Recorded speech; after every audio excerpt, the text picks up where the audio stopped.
Boa noite, eu me chamo Jevin e trago pela primeira vez nesse canal um jogo.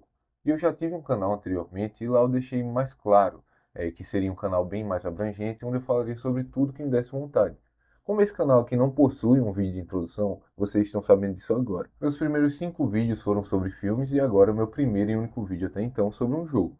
Mas pode ficar tranquilo que aqui sempre vai ter espaço para todo mundo e quem não curtir um tipo de vídeo específico poderá entrar na aba de playlist do canal e lá sempre estará todos os vídeos divididos por seu tipo de mídia, seja jogo, livro, mangá e por aí vai. Após essa introdução, eu convido todos vocês para virem comigo saber um pouquinho mais sobre esse jogo pilantra que eu trago para vocês hoje, que definitivamente assustou muitas crianças só pela sua capa e que ainda vai te causar desconforto em sua primeira experiência, caso você venha ter um após esse vídeo. Sem consumir muito mais do seu tempo, hoje falaremos sobre The Suffering.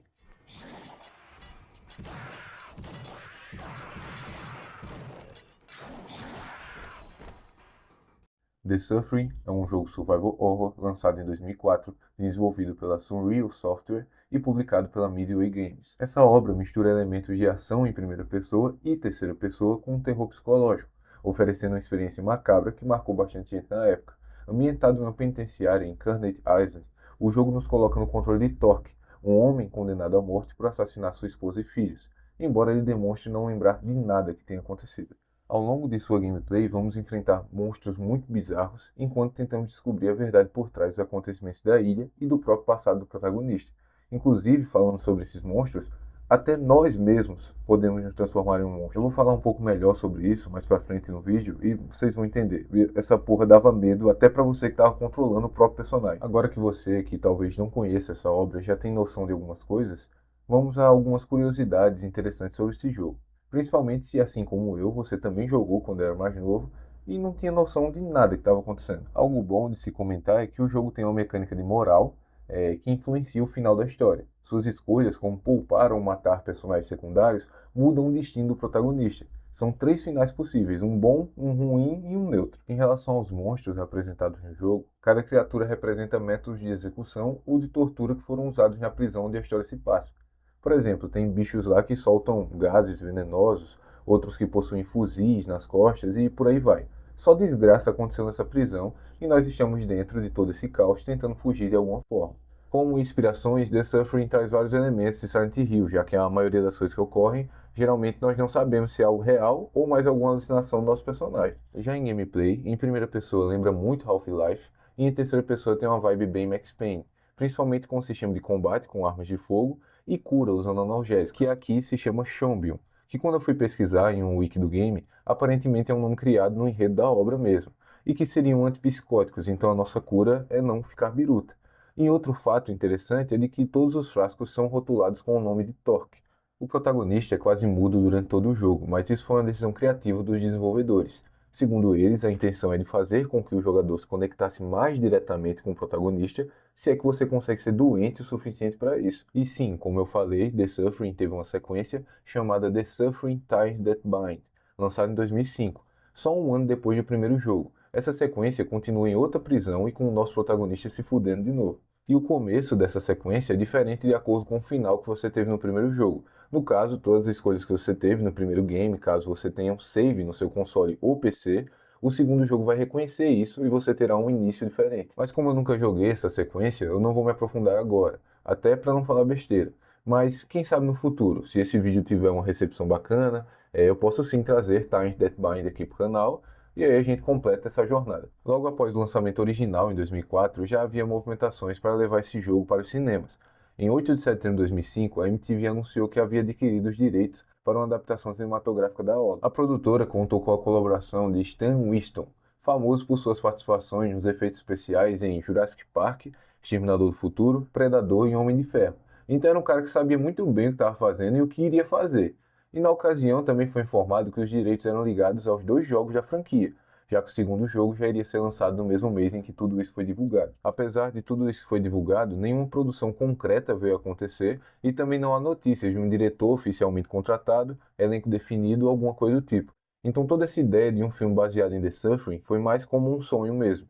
Apesar de que eu fiquei bem triste quando eu pesquisei sobre isso, já que eu acho que daria um bom filme. Agora, nessa segunda parte do vídeo, eu vou descrever melhor como se inicia o game, porque eu gravei as gameplays para esse vídeo e aí eu tenho que usar de alguma forma.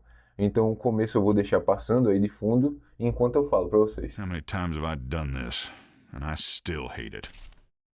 O jogo começa nos mostrando uma prisão com o nosso protagonista Torque. Ele está sendo levado por dois guardas para uma cela nessa prisão, que fica isolado numa ilha.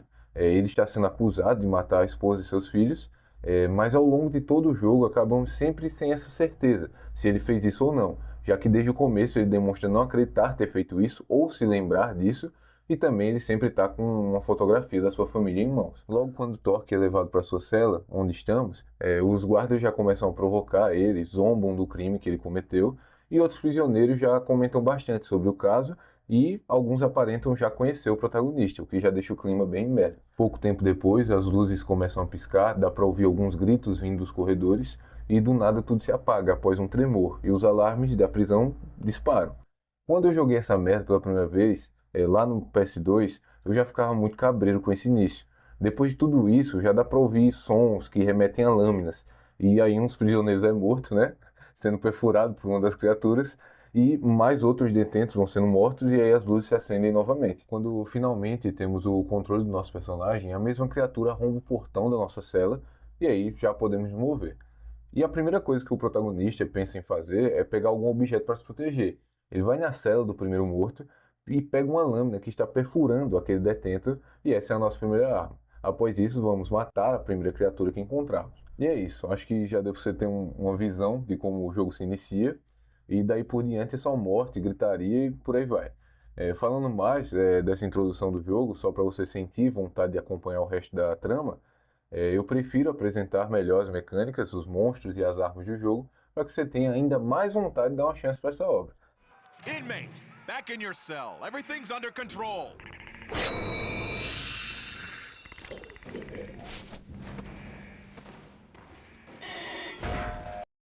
Uma coisa que eu já vou me desculpando é que esse é o primeiro vídeo que eu gravei os áudios em dias diferentes, então eu espero que me perdoem se houver uma discrepância muito grande de ambiente entre os áudios. Vou agora relatar coisas que eu vi e experienciei nas gameplays que eu gravei, que não foi muito, já que eu não tinha essa intenção de gravar o jogo todo. Porque eu quero que você jogue e vá ter a sua experiência. Mas de qualquer forma, eu vou comentar sim sobre alguns aspectos do jogo e relatar coisas que rolaram nessas plays. Então é isso e vamos começar. Primeiro que eu gosto bastante dos jogos dessa época que eram lançados para PS2 e PC. Geralmente possuíam uma engine muito gostosa, cutscenes feitas com os próprios gráficos do jogo, e em sua maioria, de fato, tinha essa possibilidade de interagir bem com as coisas que estão no cenário. A dinâmica de poder alternar a câmera entre primeira e terceira pessoa é um elemento muito bom. O jogo te assusta independente da escolha de câmera que você tiver, mas elas são bem usadas em ocasiões específicas. Locais pequenos e apertados fazem com que, quando você use a câmera em primeira pessoa, facilitem a sua vida, ao invés de ficar trombando nas paredes enquanto você batalha com os monstrengos lá. No combate temos um arsenal bem interessante. De armas corpo a corpo, temos apenas a lâmina que pegamos no começo do jogo e um machado. De armas de fogo, temos um revólver que depois conseguimos utilizar dois de forma simultânea. Temos uma Thompson, uma escopeta, um lança-chamas e a porra de uma arma que é literalmente uma galinha. E a gente dispara ovos. Não sei por que tem essa arma no jogo, mas ela existe. Como arremessáveis, temos coquetel molotov, granadas explosivas, granadas de luz e dinamites. Em relação ao combate, ele é bem interessante. Os inimigos são filhas da puta e utilizam muito bem das suas mecânicas. O primeiro, e um dos que mais aparece no jogo, é um que possui pontas de metal nos seus braços e pernas. Ele acaba agindo como uma aranha e consegue girar como uma bala para nos acertar. Tem um inimigo Poison, que é aquela coisa chata que você já espera de um personagem que cospe veneno em você. Ele ainda tem uma mecânica de saltar em você e injetar uma seringa, que nos deixa com a visão muito embaçada. Inclusive eu não aprendi a me defender dessa porra não. Quando ele saltava dessa forma, eu conseguia defender apenas em momentos aleatórios. Não sei se eu estava vacilando muito ou se o jogo não explicou bem o que eu tinha que fazer. Tem outro que possui armas de fogo nas costas e ele age como uma torreta, assim como algumas torretas que conseguimos usar no cenário em alguns momentos específicos do jogo. Se você der de cara com ele em algum lugar e você não tiver algum cover, ele vai derramar sua vida inteira. Inclusive esse jogo é assim, bem punitivo mesmo.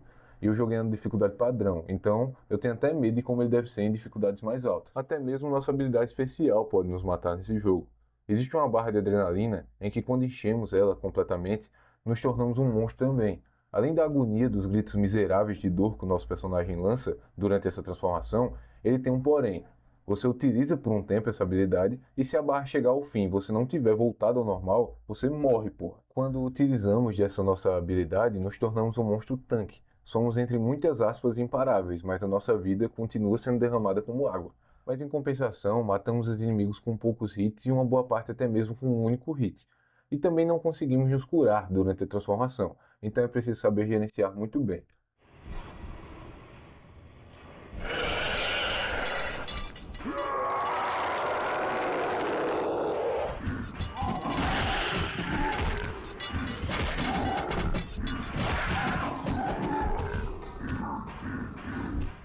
No jogo temos um menu bem interessante e muito interativo.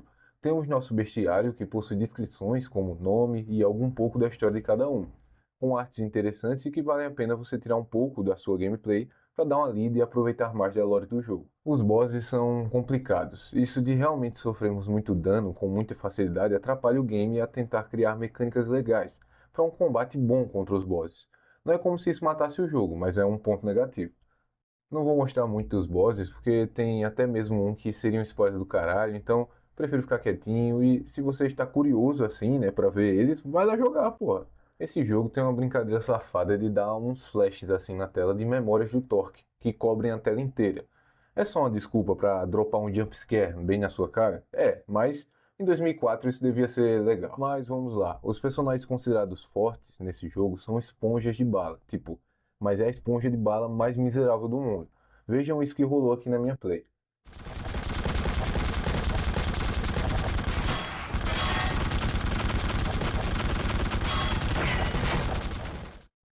Pode ter sido um bug? Pode, mas esse tal de bug aconteceu com muita frequência na minha gameplay.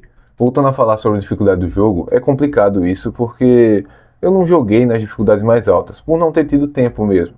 Eu ando tão sem tempo que eu nem zerei a porra do jogo no normal mode, mas até a publicação desse vídeo, alguns dias depois, eu já terei finalizado. Ele também não é um jogo muito longo, ele tem em média de 6 a 8 horas de duração, mas infelizmente eu não conseguiria ter tempo, né, para zerar nas dificuldades mais altas sem atrasar esse vídeo. Eu realmente tenho muito amor e ódio por esse jogo. De certa forma, ele ainda está no meu coração. Por ter feito parte da minha infância, mesmo que eu não tenha conseguido ir longe nele, mas hoje em dia, podendo desfrutar melhor da obra, mesmo com tudo que critiquei, ainda soltei muitos elogios por aqui também. Inclusive essa capa. Essa capa me traz uma nostalgia muito boa. Me faz lembrar de um tempo onde eu realmente tinha muito medo de jogar esse jogo. Mas é isso. Eu espero que você dê uma chance para esse jogo e também dê uma chance para esse canal que precisa tanto do seu apoio. É meu primeiro vídeo aqui falando sobre um jogo, então não sei como vão receber esse vídeo e também esse tipo de abordagem. Mas é isso, espero que gostem. Fiquem todos bem, divulguem esse vídeo para quem você acha que pode vir a gostar desse conteúdo duvidoso. E é tudo que eu tenho por hoje. Muito obrigado para você que ficou até aqui comigo e até um próximo vídeo.